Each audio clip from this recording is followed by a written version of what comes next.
Good morning, everyone, and welcome to Hudson Institute. My name is Miles Yu. I'm the Senior Fellow and Director of the China Center here.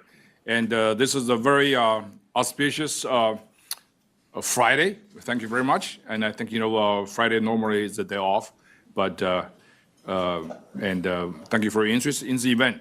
Now, we all know that there has been a lot of tensions in Western Pacific.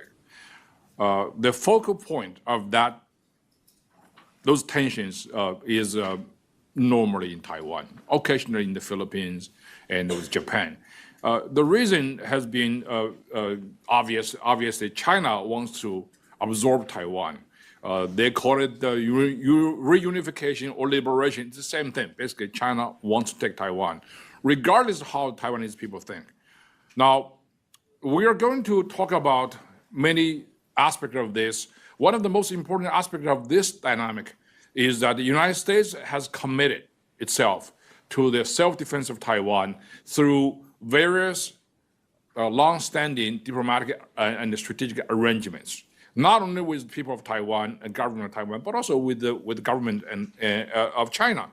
So there has been long-standing understanding that the United States is absolutely opposes to use any force to settle the Taiwan issue. And so it has to be peaceful. Otherwise, the United States is going to intervene militarily if necessary.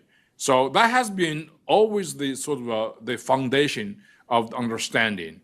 Sometimes it's not clearly spelled out, but always in the back rock of the Americans' policy toward China and toward Taiwan. That is, we are aware that China has this claim that Taiwan is part of China, but we're not saying we agree with you or disagree with you. Secondly, no use of force for the Taiwan resolution. And thirdly, any settlement over the issue of Taiwan has to be agreed to by by people of Taiwan. So those were very fundamental elements of this. In light of this, and China basically resort to a different way of conquering Taiwan, absorbing Taiwan, that is through infiltration, through what we call the peaceful evolution, reverse from the Chinese perspective. This is very important, and it's not something that we can take it lightly. Mao Zedong once concisely summarized the reasons why Chinese Communist parties defeated the KMT in 1949. And he said there are three magic weapons. The number one weapon Chinese Communist Party is it was able to mobilize and was what they call the United Front. Number two is armed struggle, military. And number three is party construction. The reason why United Front is number one, because this is what Chinese Communist Party is very good at. United Front is a very broadly defined strategic approach. It is to conquer your adversary through means other than kinetic force, through elite capture, massive infiltration of your media space, and also create confusion among society.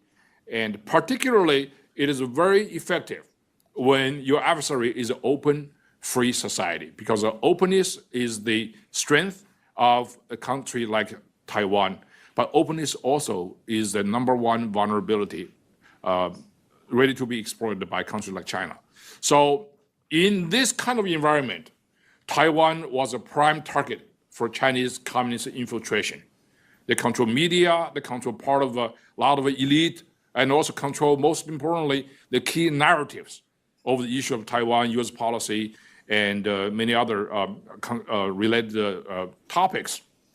So to combat what the people in Taiwan call the cognitive warfare, and Taiwanese government and Taiwanese people have done extraordinary things, and in collaboration with governments of like-minded principles and values. So today we have a very great opportunity to have one of the really important, extraordinary people on the front line. And he's one of the 2 judges in the entire Taipei district in charge specifically of espionage cases, national security cases. And it is actually pleasantly surprising to us that he's even allowed to talk about the kind of stuff in public forum. But here he is. Judge K.J. Xu is a not only brilliant scholar, and he's a very good judge, and he listened to him over the years about the jurisdiction laws, and I get a very good and free education. Is very beneficial to me. And he's also a very young person, and so he has a great leadership future in a society like Taiwan. So without further ado, I'm going to welcome him to the podium. He's going to make remarks, and after that we have a conversation about some of the issues, ask him some questions, and I will leave as much time as possible for Q&A from you. Okay? Without further ado, please give a round of applause to Judge Xu.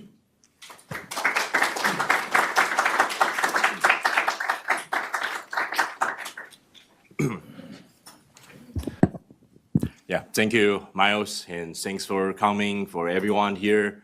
Yeah, it's a very sunny Fridays. Yeah, so I think today the challenge from authoritarians to infiltrate democracies is not the only challenge. The core challenge will be how could the democracies to deal with, use a legal framework to deal with the authoritarians infiltration. So today, I think my speech will have 3 parts. The first part will give you guys some data, the latest data from Taiwan's judiciaries. And second part, I will talk about a very popular new legal tool, ethnic unities and progress promotion law, effected by July 1st. Very recently, and we got the latest cases in Taiwan also. Miles and I will talking about this. In the third part, I will provide some kind of governance to provide for the democracy to have some suggestions and concrete recommendations in the end. So I have 3 parts. The first, before I release some latest data, I want to share with you, there are at least 3 major shifts from the these 10 years for Taiwan's espionage cases. The first one is from a very high value target to very low value information. In the past, people will think espionage or include like generals or very sensitive weapons or like a radar map. But now everything could be kind of an authoritarian's target to steal with. For example, the military meal, like a lunch or routinely training schedules, that might be very, very cheap and easy as a hook for those kind of agents, the CCP agents, to use the website or some platform like LinkedIn, Facebook, Instagram to reach out those professional or officials in Taiwan. So that's a it's a huge change. The second one, I think, is from individual recruitment to network infiltration. In the past, in most of the espionage cases, we saw maybe 1, 2, 3 defendants. However, recently we saw like over 10 or like 15 or even 20 defendants, like a web in individual espionage cases. We have seen a lot of these cases. And the third change, I think, is from a criminal conduct to a legal gray zone action. We saw a lot of alumni associations or hometown associations, even in the research field.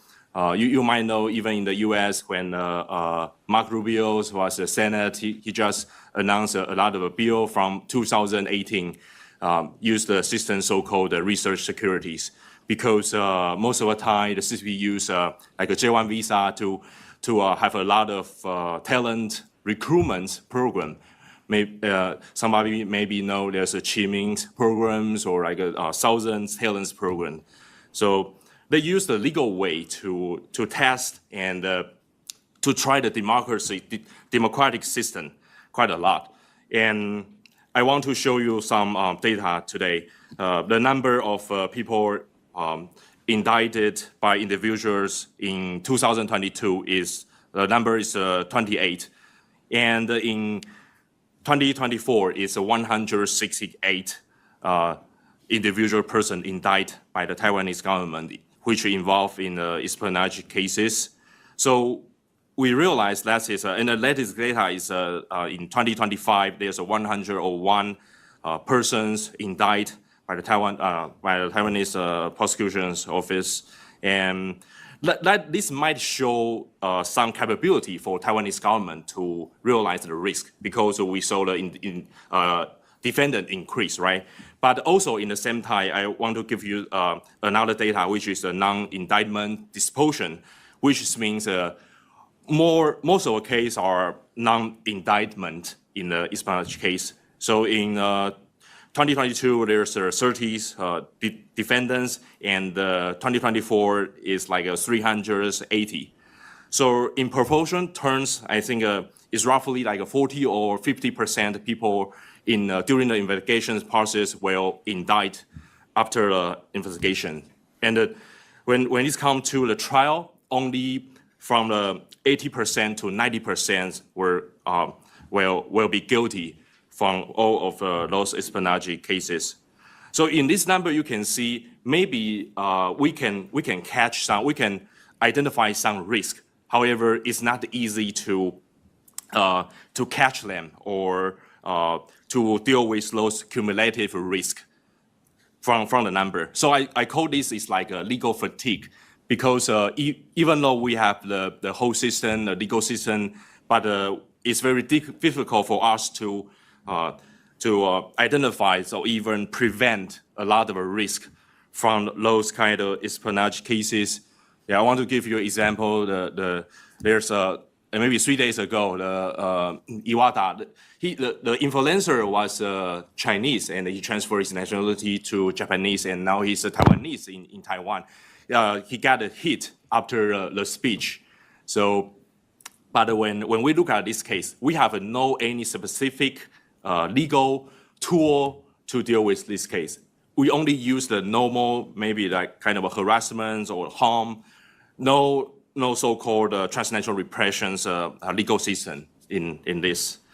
And I think this is, I want to explain there's three mismatch in this whole system. The first one is time mismatch, because everybody might know the CCP only can spend like 5 hours to send a ship to cut the undersea cable around the coast of Taiwan. So it's quite easy. But when democracy want to defend in its institution, it might need like a month or year to debate, to have a hearing, and pass the law.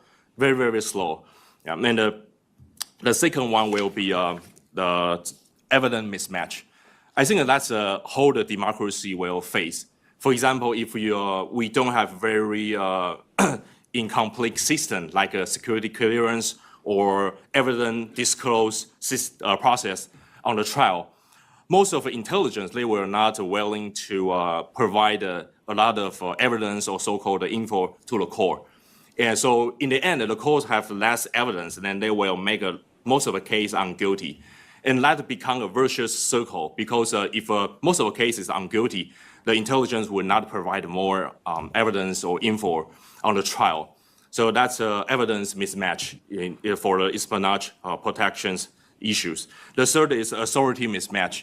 We all know the CCP use the private sector and the state sector, so all the power together to try or test democracies. And I think in most of the democracy, the authority is very divided. For example, in Taiwan, if like a POA send like a civil ship to Taiwan's coast, maybe the Coast Guard and the Navy were hesitated to, is you charged for this, or who's authority for this area, especially in some gray area like a 12-mile or 24 miles place. So that's quite difficult for democracy to deal with this risk. And we also see a lot of so-called transnational repressions recently. I give you some data also. According to Freedom House, between 2014 to 2024, there were 1,219 documented cases of physical transnational repressions worldwide. And China alone accounted for 272 cases. It's like 22%. It's a rank first all around the world. And also in other countries, we also have a lot of the case from 2016 to 2019. More than 600 Taiwanese nationals accused of crime. Most of them get involved for the fraud, organizational crime, was transferred directly to China on the trial. Maybe some people will think, yeah, those bad guys deserve it, but that's something very violate the sovereignties for this area. And in addition, in 2025, there's 221 Taiwanese nationals also deprived or restrict in personal liberties in China. That is 4 times compared with 2024. And I think that's accumulate over even 300 for this year. And also, not only for Taiwan, we also have the case in this May. In UK, we saw 2 former officials who helped the Foreign Intelligence Service to surveillance a Hong Kongese guy in UK.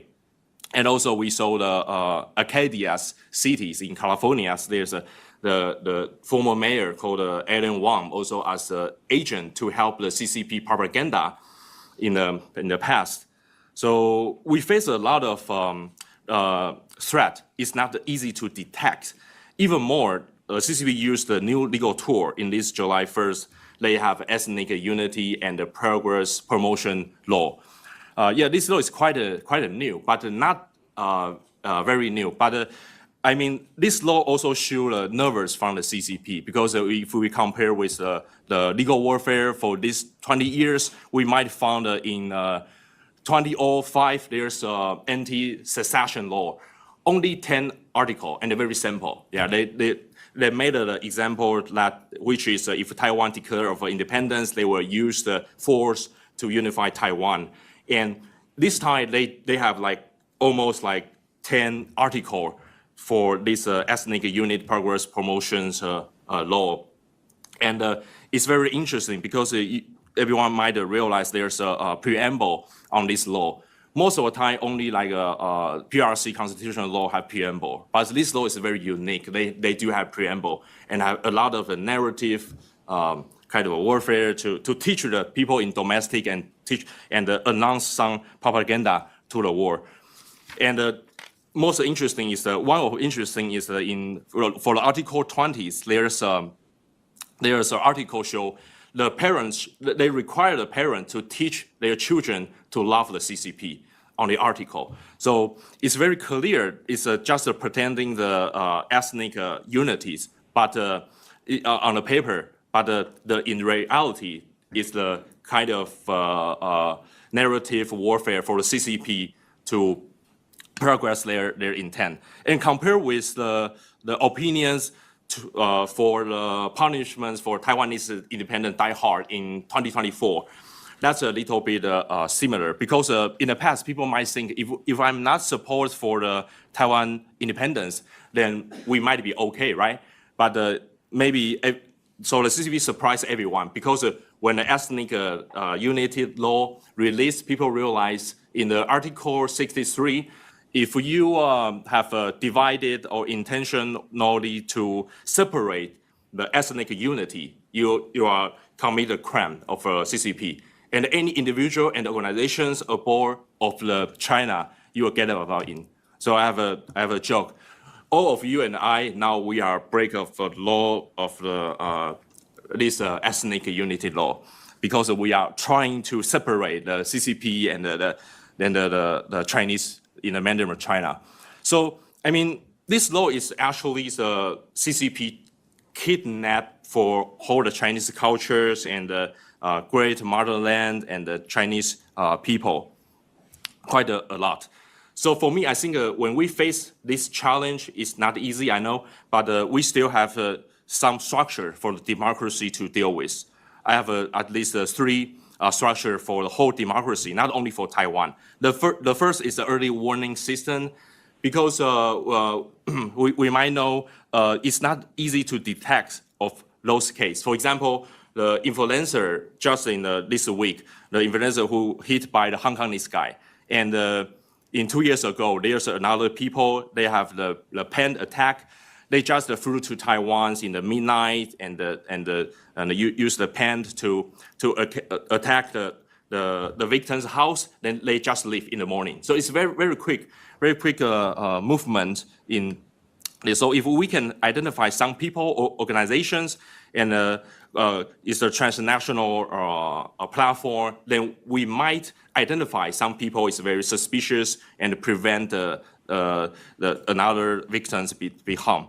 The second, I think, is evidence conversion. Most of the time, we need a narrative, kind of a so-called narrative warfare, because in democracies, if we say one sentence is kind of freedom of speech, but if you can identify this guy have like 100-ish actions or speech, that might cross a line and accumulate some risk for the democracy. So we needed to identify this from the individual piece to the whole picture. The third layer is allies coordinations, because the US, Japan, Taiwan, Philippines, and a lot of democratic allies, I think we should work together to share some informations and the data. Otherwise, we will be like an individual. It's very easy to attack. In the end, I think I will provide 3 concrete recommendations. The first one is the U.S.-Taiwan should establish the counter-infiltration and legal warfare working group to share the experience. For example, as I know, in the U.S., they do have research securities in some university who have the funding from the federal. So if they want to get the funding, they must check any risks from the CCP, especially for the talent recruitment from the China. So, but if we don't have this, we might leak out a lot of potential threat. I'm not mean most of the Chinese are like kind of a spy, but we need to identify some people have a relationship with the CCP organization. The second one is democracy should build up the reporting and the verify platform, because most of the time you might know only very famous people they do get attention from the medias or other to the public. However, a lot of people, they are not celebrities. They still face the transnational repression. So we need some platform to provide for those people to report, and we need to verify. Otherwise, that will be another authoritarian, right? The third one is democracy should move from passive defense to lawfare transparency.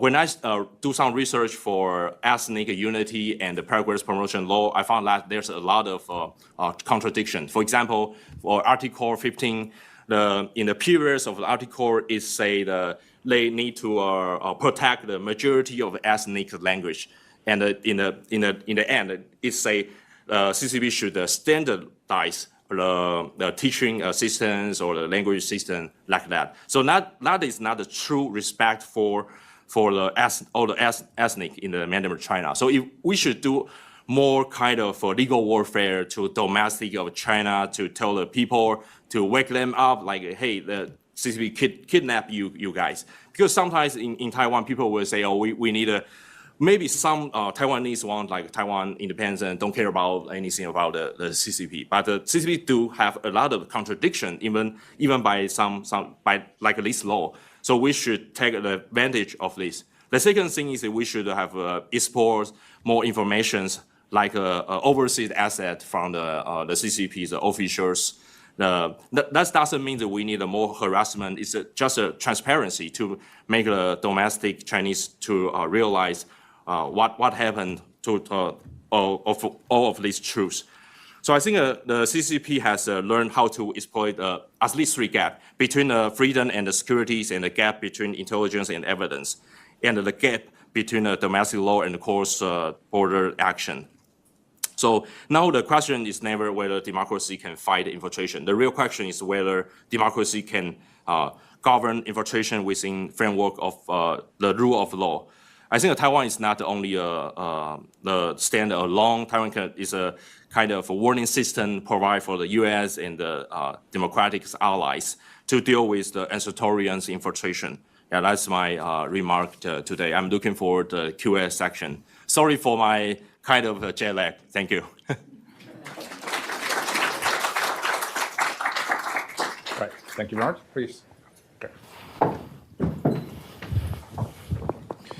I often find out that jet lag actually sometimes works to my advantage. So at a different place, when you are in a semi-conscious state, big picture emerged. Yeah. Because it can help you eliminate the trivia, right? So I think that those were remarkable remarks, and from someone who is in the gutter fight, so to speak. Let me ask you a question. As a sitting judge in charge of espionage national security cases in Taipei, literally the hotbed of probably espionage and infiltration activities by a foreign country, what kind of legal tools or statutes you usually use? Walk us through the process, say a case that brought to your desk, and how did that emerge, and what kind of tools that you have, and what kind of statutes you have, or sometimes you don't have yet, but you wish you would have? Yeah, I think it's quite important because people might only focus on some espionage cases from media, but that is kind of exposed cases. So I think we should transfer some attention from the export to ex-antes kind of administrative regulation. For example, in most of espionage cases, we are lacking of the evidence. But if administration do have some power to let some people to declare, expose, or their financial statements, that might be some deterrence for those people. If they get some like red capitals, they might be more cautious to do some elections, behaviors. So the one thing is for deterrence. The second is should be more transparency for the public to realize what these politicians or like these medias have their funding from. So that I think that is quite important. That's the one. I mean, the one ex ante's way. The second is in Taiwan, I think national security clearance also very matter, because you can imagine if we don't have like intact system, we will very struggling who is spy, right? We cannot identify or even have some process to make sure some very people in the very important positions to test land or have some background check. That will be very dangerous. We can only stand until some espionage cases happen. So before the punishment, we still have a lot of administrative method to deal with those kind of national security protection. Yeah. In a free society, any free society like the United States and Taiwan, the line between national security and civil liberty sometimes can be a very tricky one. In the United States, we have some guardrails to make sure those lines were not crossed. For example, you talk about transparency. We have the FARA, Foreign Agent Registration mechanism. That is, if you're working on behalf of the foreign government, you have to register with the federal government so people can track you, right? That's transparency. Of course, when it comes to counterintelligence, and it's also very tricky, particularly involve surveillance. So in the United States, you have FISA, right? FISA basically is a legal tool for the court to give the investigative authorities to conduct a surveillance over foreign agents. So those are clearly defined, and I think it's constantly in the news over there. Do you have something similar in Taiwan? Oh yeah, it's quite a little bit different. I think Taiwan is because FISA is during the process of investigation, right? But in Taiwan, we do have some investigations. The judge would decide the warrant, search warrants or kind of thing, but we don't have a national security search warrants, specific judge like a FISA. Yeah, so, but we can deal with the whole case for espionage cases, which is founded by 2024 in Taiwan is a National Security Division in Criminal Court. Yeah, that's also the difference compared with the U.S. system. Okay, yeah. My next question is, anybody who goes to Taiwan, you will see there are Taiwanese, there are people from mainland China. Some of them are as tourists. A lot of them were there to settle, this through marriage, through employment. And recently, if you watch Taiwan news, you will realize there's the issue of citizenship. There's a dual citizenship. Sometimes, dual citizens, people with dual citizenship sometimes can cause a lot of controversies over there.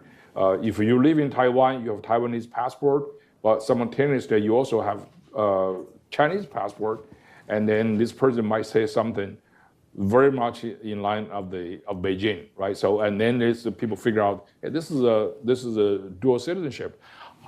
As a judge there, how do you deal with this dual citizenship issue when it comes to espionage trials? Do you pay more attention to people who hold the dual citizenship, or is citizenship a national security concern to the authorities, to the legal court system? Yeah, I think most of the case is very clear, right? If that's a dual national identities from mainland China, then the Taiwan's, and I think most of the case that's already become decided. I mean, a lot of cases related to some sports from the brand of China. They do develop organization for the CCP. But you mean the dual nationalities cases? I think in the past we got legislators who have this issue, right? But yeah, that's right. But I think that is intentionally. Some people intentionally to use this figure to make Taiwanese people say, oh, hey, we will have a very kind of anti those group. So I mean, that's also an issue for our legal system, because by Taiwanese law, we don't have that much clear for those people who have who become the public servants by election. We only have some very clear law for if some people from China, they do have a pass exam and become the public servants, but not for the elections positions. So also a lack of I think it's a gap of the institution. Okay, great. For Taiwanese system. Great. So let me ask you one last question before I turn to the audience for Q&A. Last question is, you mentioned, if I heard you correctly, that there are a large number of cases where you just sentence them to be deported, right? Rather than sent to serve a jail term in Taiwan. Obviously it's easier for people to understand if this person in the case who is convicted of this espionage crime is a foreign citizen. What if these people are like Taiwanese citizens, and do you convict them of espionage crime? Do you deport them back to China, or are they actually going to? Do China accept those things? Will China accept their spies, or how do you actually deport them to the country where they're not a citizen of? Yeah, that's quite an interesting question. But I think we don't have that much case who is actually Chinese and to do espionage cases, because most of CCP's agents, they will take advantage from the third country or from the internet. So we are not very easy to catch them. And if we catch them, I think the CCP will only deny for we don't know this guy or something. And there's a very interesting cases in the U.S. in 2017 in I think it's I forgot to say, but that's the only one case who is the nationality is from China. They do catch in Beijing and transfer to the U.S.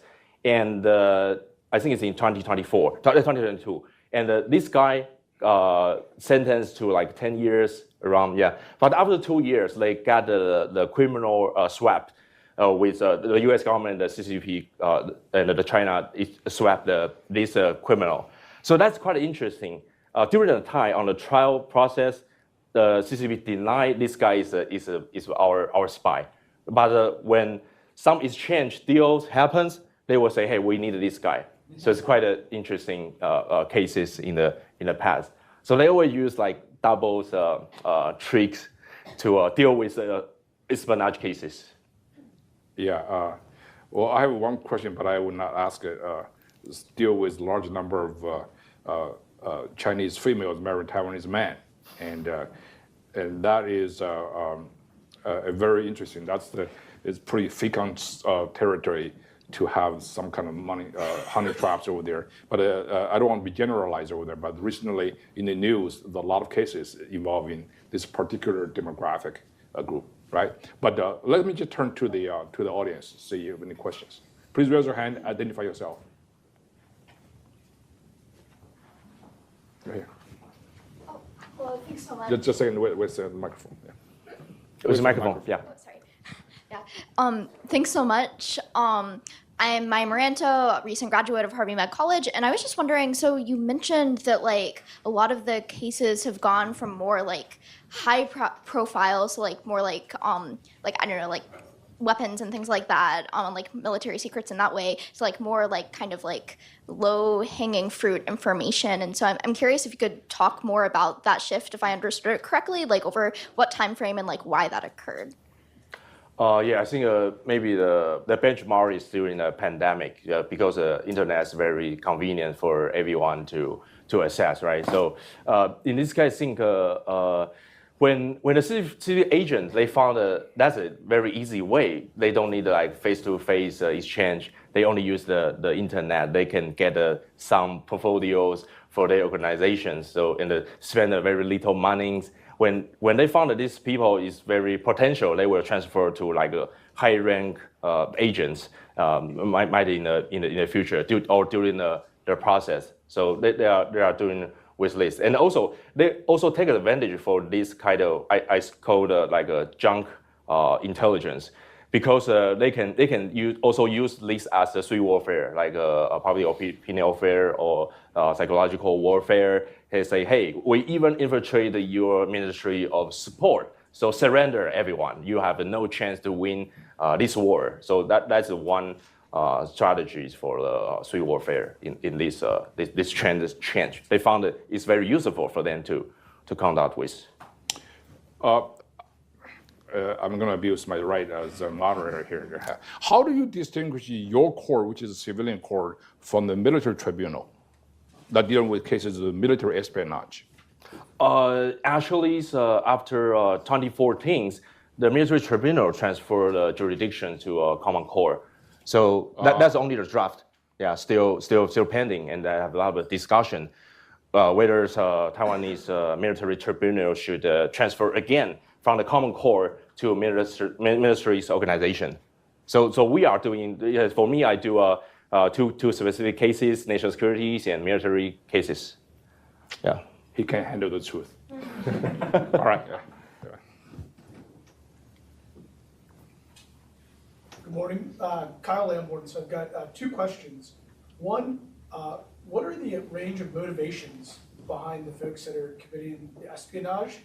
And two, do all of them have official connections to the CCP, or are they connected to other organizations or are doing it for other reasons? Could you repeat your question again? Yeah. So the first question is concerning the defendants or those who are convicted of espionage.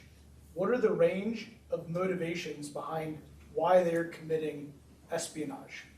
Okay. And then two, concerning the defendants or the guilty, do they all have connections, official connections to the CCP, or some connected to some other organization or doing, committing espionage for some other reason?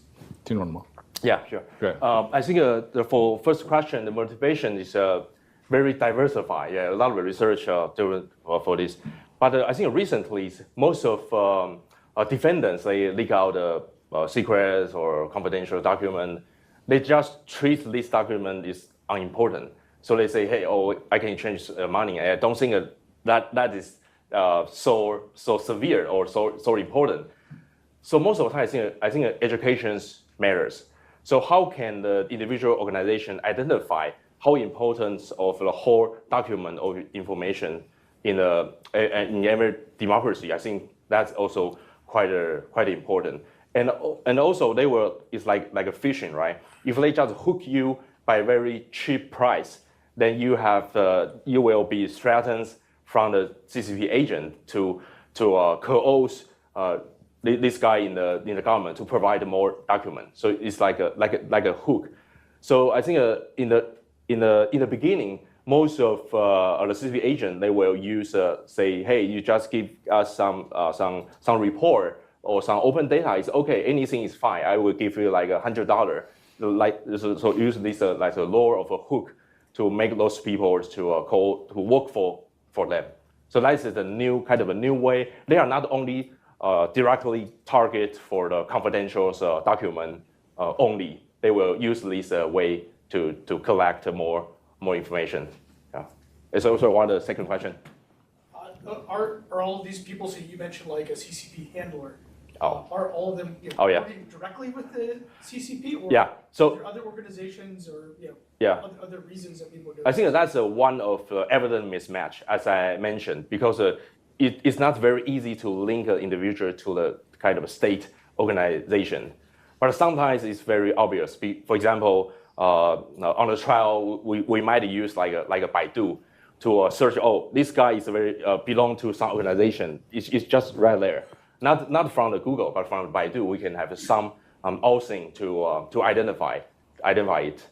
I think, and recently I think they don't need to show their true identity most of the time because they only use money.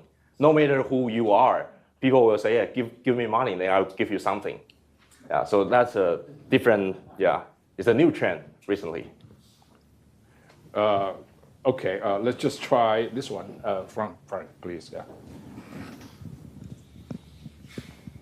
Hi, my name is Sang-eun Lee from the Korea Economic Daily newspaper. And in South Korea, there are calls to regulate the big tech for the sake of protecting youth or people's mental health. But United States government has taken a critical stance towards such kind of effort of South Korean government, framing them as kind of censorship and pressure on big tech. And I think Taiwan has some kind of a similar problem because you have a much bigger, severe problem with these espionage actions. So in Taiwan's case, what approach is being taken toward the big tech platforms to take care of this issue?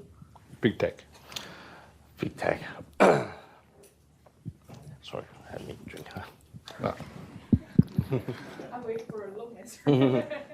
It's a great way to pause and think of the answer to you. Yeah.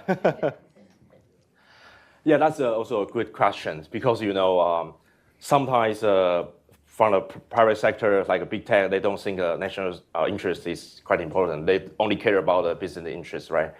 So, and somehow in Taiwan, there's still lack of authority for the government to take charge or regulate or organize for those big tech. So how should we connect the private sectors and the government? In the future, I think quite important. Maybe liaison systems matters to communicate and report because in democracies we don't like the CCP to send some people to do the political warfare in the individual company, right? But sometimes I think a government should have a routinely report to tell those big tech what happens, what the latest threat or the method to use. So in the future, still have a lot of work to do. It's like a blue ocean because it's kind of a new threat, right? Yeah, so that's my answer. Yeah, I agree. It's very important and difficult. Is there any standing regulation against this issue, espionage problem, and to censor the information in the big tech of the United States? You mean Taiwan and the U.S.? In Taiwan. In Taiwan, yes. We do have some people who focus in different departments to do this. Let me just follow up with that question. I think it's a very, very important question. Thank you for asking this. For example, let me just be very specific. Taiwan, the crown jewel of Taiwan's technology, Taiwanese pride, is TSMC. TSMC has 2 plants inside China. One's in Nanjing, one's in Shanghai. Modern commerce requires free flow of information. That basically could contradict with this national security concern, because protection of trade secrets or technology, all those things has to be somehow be on the table, right?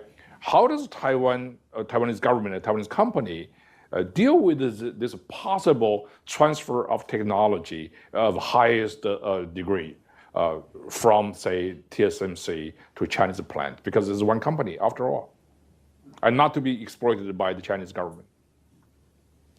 Is there any kind of a legal issue to government intervention in this kind of a business international operation of the global company? Yeah, I think it's hard, because CCP always use like a third company or third country from like ASEAN or other place, and also China also helped Russia for like not like a high-end chips to help Russia to kind of a war in Ukraine.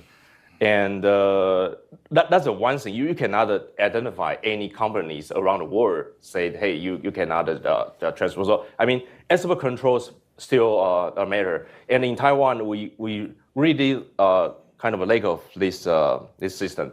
I will give you guys one example. The one potential risk will from company, but also, for example, the CCP, mostly they want like A800s or H20s, H800s GPU. They just transfer by individual.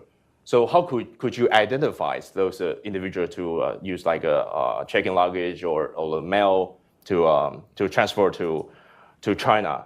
So we need a more kind of intelligence sharing and or so-called platform for all the individual and organization, or even like a transnational for the government to identify all the potential risk for that. And also in Taiwan, sometimes maybe the federal law enforcement, they can just check the luggage or the mail to check or to conduct the law enforcement of export control. But in Taiwan, we still lack a lot of laws. Say we cannot. For example, if we have intelligence from the U.S. government, and our law enforcement will say we don't have the authority to check or even open for some specific the mail. So I think a legal framework still matters for the U.S. and its allies.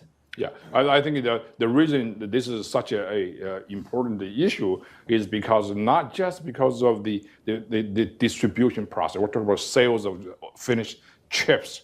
We're talking about the manufacturing process of the high-end products, right? So that requires access to specific trade secrets, a technological know-how, and a technological transfer. So it's not, you don't have to force China to do it, but they're going to do it automatically. So this is why export control has to be very specific. It's not just about sale of finished products.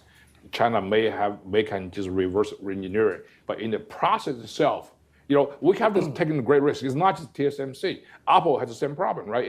A lot of high-end products with the high technological components are made in China by the Chinese engineers, a lot of them. And it would be naive for anyone to think that China is not a set eye on that. So anyway, yeah, let's, the one over there, please. Thank you. Hi, my name is Nora. I'm a student at UC Berkeley, and I have a broader national security question for you. In this past week, the CCP has tested their long-range ballistic missiles in the Indo-Pacific, and at the same time, it's increasingly risky for the United States and Taiwan to retaliate because, as you mentioned, we rely so much economically on China from trade. So I'm curious, Are there any legal tools or developments that could protect us from this risk moving forward? And is that something that comes in hand with your first recommendation of investigating more into the legal statutes? So you want the judge from Taiwan to outlaw China's missile firing? Absolutely. Okay. Yeah, I try my best. Yeah, I'm a military corps. Yeah, so yeah, I mean, you ask like a big framework question, and I use a big framework to answer to you as well. Yeah, so I mean, sometimes when we face those threat, we need to collaborate to enhance our mutual confidence.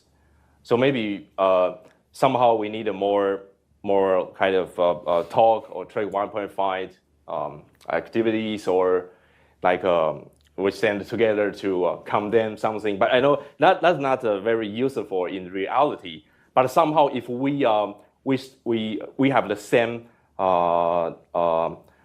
consensus, maybe we can deter something. Yeah, that's, I think. Yeah. I'm not a military expert.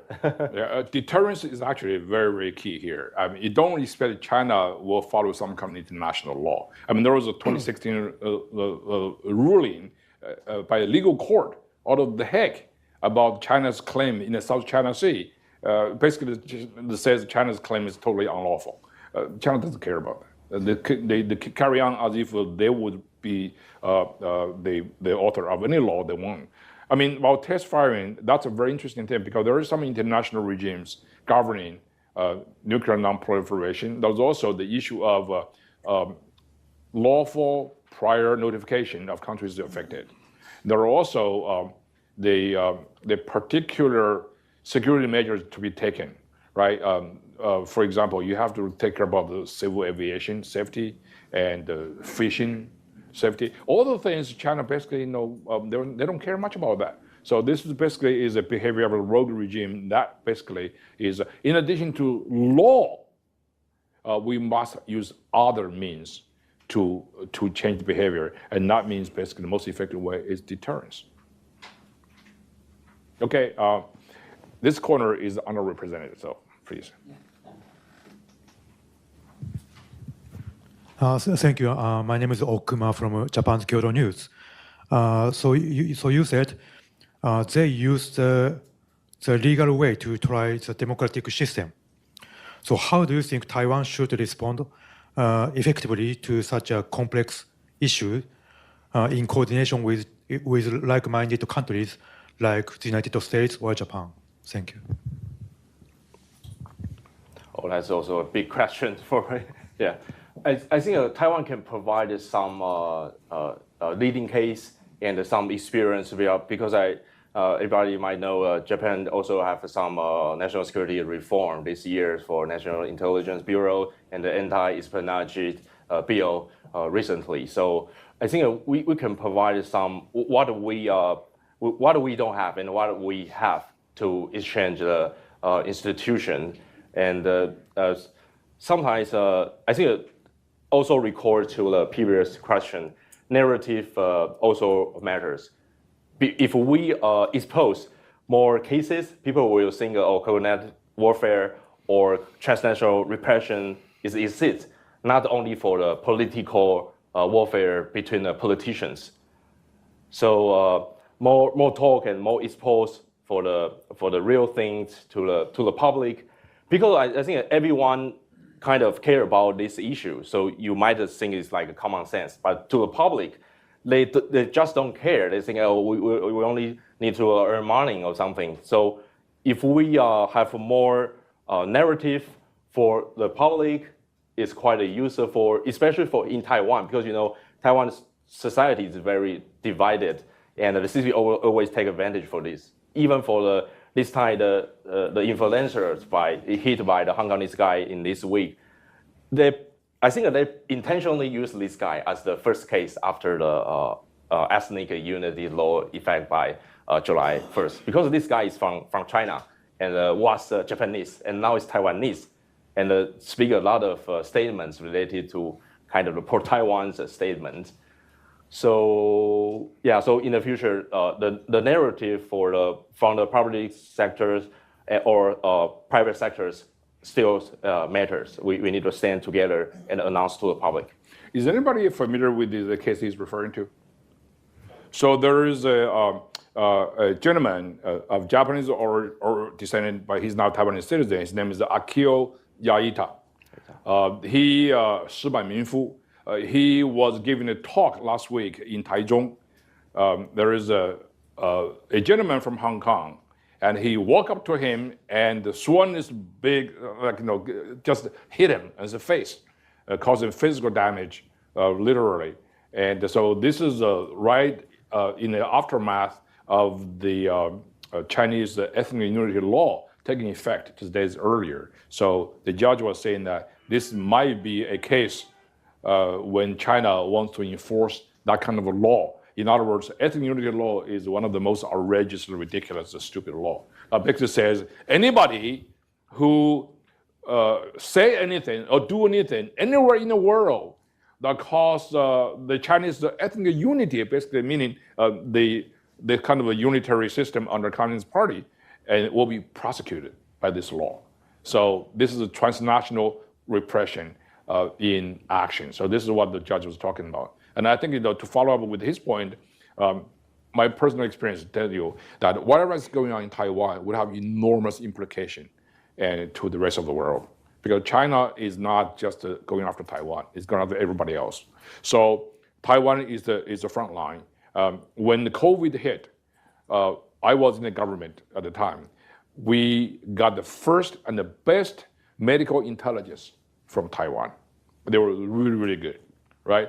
They were among the first. They were the first country that see the seriousness of this and implemented travel ban, all kind of stuff. We immediately followed Taiwan's example. And you know what? China actually intimidated Taiwan on a daily and weekly basis. And they showed their toys over there and surrounding Taiwan with weapons. That give American military and intelligence establishment a great opportunity to observe their patterns of operation, their frequencies, and from what I have known, we're not really impressed. Yeah. Over there, yeah. The lady on the last row, yes, please. I'm Gabriella Hartledge. I'm a Bridge to Asia Fellow at the National Bureau of Asian Research. And I believe earlier you mentioned infiltration through research institutions and alumni organizations. Could you go into more detail about what that looks like and how you deal with those kind of gray zone actions? That's quite popular already all around the world. And in Taiwan, they also do like a kind of free trip. Took some people go back to China and use these organizations to say, hey, we should have a friendship with some specific cities in mainland of China. And sometimes they only took them to mainland of China with non-statements related to elections or some preference. So it's not very easy to say, hey, you are violate the national security laws or like anti-infiltration law. So they just to do this, but you can imagine those group of people, they will have some preference for some specific candidates in the elections. So how could those people in the middle of China, most of organizations, they just hide behind the CCP organization.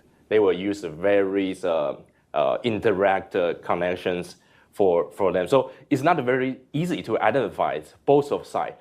In the China side, not easy to connect with the organization to the domestic organization. And for the Taiwan side, it's not easy to spot, say, these people cross the line for national security. But these behaviors do influence the elections every time in Taiwan. So how could the Taiwanese government to deal with this? I think it's very, very difficult.